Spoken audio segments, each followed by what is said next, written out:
السلام عليكم. مش قلت لكم 100 مرة سيبوا الترند لحد ما يهدى عشان تعرفوا خباياه وتعرفوا اللي بيحصل فيه؟ موضوع الست المنتقبة بتاعت الإسماعيلية واللي نزلت قال قفشت جوزها وصورته وقعدت تصوت في الشارع وبيخني ومش بيخني والكلام ده كله. موضوع في الآخر بعد ما جاب صريخ تعاطف، وبعد ما جاب صريخ شتيمة في الرجالة، وبعد ما جاب صريخ وقوف جنب الست الهانم، ماشي، الموضوع رسي على ايه؟ الاتنين اتصالحوا وخلاص. المحضر ايه؟ اتحفظ للصلح. الموضوع انتهى والاتنين خرجوا. في كلام بيقول ان هي بعد كده ما اعرفش ضربوا بعض ولا عملوا ايه، وراحت عملت له محضر تاني، بس الموضوع انتهى ايه؟ ان هم خرجوا. فالاستاذ عملت كده ليه؟ طب انت ليه عملتي كده؟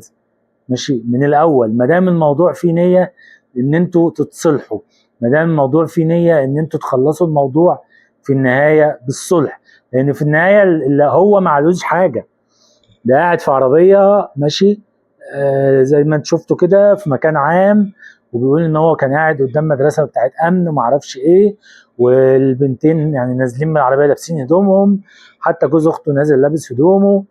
الموضوع منتهي، الموضوع ما فيهوش جريمه، فانت نازله تعملي ايه؟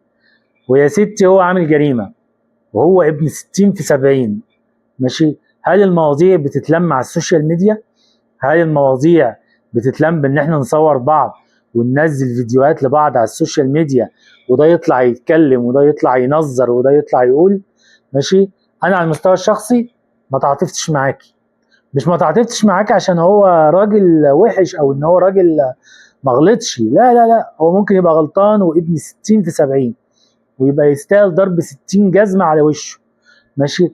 بس انا ما تعاطفتش معاكي لسبب واحد: عيالك، بناتك او ولادك وولاده، مستقبلهم راح. يعني انتوا في النهايه انتوا الاثنين كتكونيله، انتوا الاثنين على بعض يعني اتصالحتوا ولميتوا الدور في الاسم وخرجتوا، ماشي. العيال بقى ذنبها ايه اللي هتتوصم بالمصيبه اللي اتعملت دي طول حياتها؟ بنت ولا بنتين او ثلاثه هيجي بعد كده يجي لهم ارسان لما يعرفوا، ما اصل الناس ما بتسكتش، ماشي. السوشيال ميديا بينسى وبيشوف ترند تاني. يعني انت كنت ترند امبارح او اول امبارح، النهارده في ترند جديد بتاع واحده تانيه غيرك، ماشي، طلعت في فيديو مضيف الطيران مش عارفه ايه بنتكلم عنها، والموضوع انت اتنسيتي خلاص، ماشي. ولادك بقى وبناتك مستقبلهم يعني انت عملتي فيهم، انت دمرتيهم، ماشي. دول في مدارسهم لما يروحوا يلا يا اولاد يلا ابوكم مش عارفه ايه، يلا اللي املكوا فرحت ابوهم في الشوارع وجريت وراه تفضحوا، ماشي. غير كلام ان يقال ان انت اصلا مش منتقبه ولابسه النقاب بقالك 4 ايام عشان تنزلي تراقبيه. فهل دي يعني لو انت منتقبه يا ستي، هل ربنا قال كده؟ ربنا قال ايه؟ فبعثوا حكما من اهله وحكما من اهلها ان يريد اصلاحا يوفق الله بينهما. يعني لموا الدور، لموا المواضيع.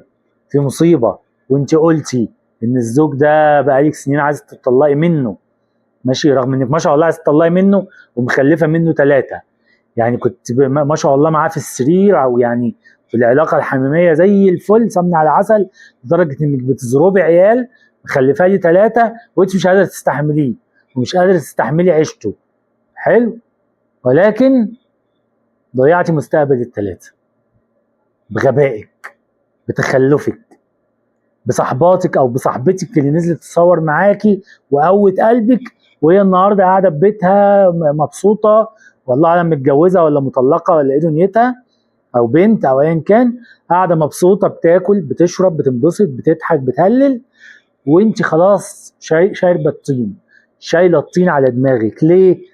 عشان في لحظه ما فكرتيش في عيالك، في لحظه ما فكرتيش في اللي هيحصل لهم، في لحظه ما فكرتيش في مستقبلهم، ماشي. بدل ما كنت تلم الدور ست بفضيحه نازل بملايه هو وهم، اخد الموضوع واروح لاهله، انا نفسي اتطلق منه يا جماعه بقالي سنين، لو سمحتوا خلينا نلم الموضوع في الدرة عشان خاطر العيال ما يتظلموش. انما انت ظلمت عيالك، ظلمت نفسك، معرفش ظلمتيه ولا ما ظلمتوش، الله يتولاه. ماشي، كان هو وحش ربنا هيحاسبه، كان هو ما عملش حاجه ربنا هيحاسبه، ولكن ما استبعدش يعني واحد الساعه 4 الفجر في الشارع مع 2 ستات، الله اعلم بيعمل ايه، بس ملناش دعوه، ربنا يستر على ولايانا.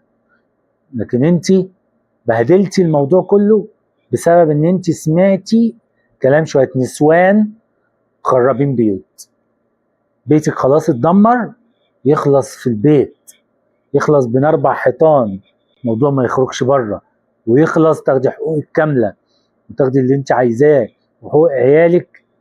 انت زي ما تقولي يعني ايه، كانك مسكتي حاجه عليه هتجيب لك كل حقوقك. انما بالسوشيال ده هو يوديكي في داهيه، يعني هو حبسك لولا ان الموضوع اتلم. البنتين اللي انت صورتيهم دول بكره الصبح يحبسوكي تهمه التشهير، ماشي، وياخدوا منك تعويض. فانت عملتي ايه؟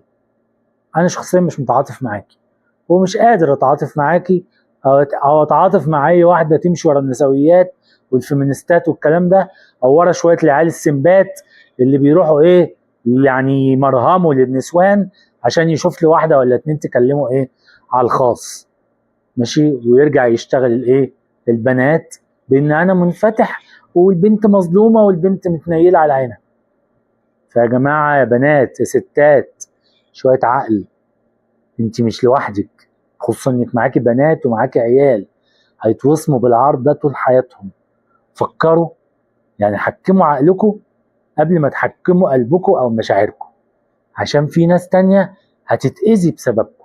تمام، سلام.